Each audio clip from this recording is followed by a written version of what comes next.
Donc on va avoir de la première année à la troisième année un pôle technique plutôt du dessin à la main.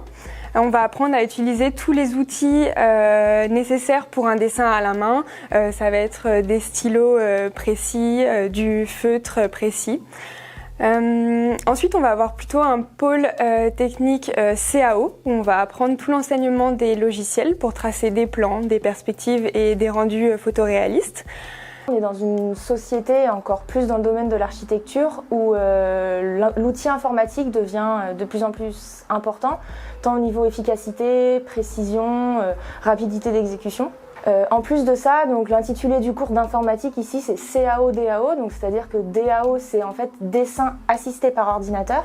Donc on vient utiliser l'outil informatique comme une aide au dessin, mais c'est aussi un outil de CAO, donc c'est conception assistée par ordinateur. Ça c'est un concept qui est un petit peu plus nouveau, c'est utiliser l'outil informatique comme outil de conception.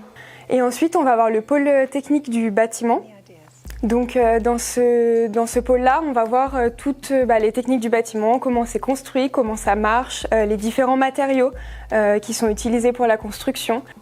En technique du bâtiment, nous travaillons sur la structure en première année pour déjà identifier tout ce qui est grosse œuvre du second œuvre.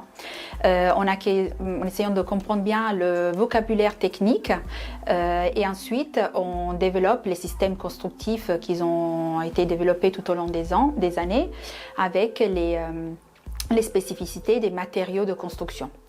Ensuite, on approfondit en faisant des zooms sur les détails constructifs avec un particulier objectif, bien évidemment, d'arriver à avoir un diagnostic structurel pour voir la morphologie des bâtiments. En quatrième année, j'apporte plutôt des contenus qui sont liés à la réglementation. En cinquième année, pendant leurs études, les étudiants vont être amenés à faire des stages.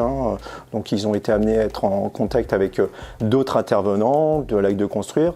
Donc là, mes cours vont viser à rappeler les missions de chaque intervenant en détail et en précisant les différents documents à produire. Et on verra aussi toute la problématique qui est liée à la technologie des fluides. Ces trois pôles vont être hyper importants dans la réalisation des stages parce qu'ils vont nous permettre en fait de vraiment répondre aux besoins du maître de stage et vraiment comprendre également comment ça marche dans la réalité du terrain.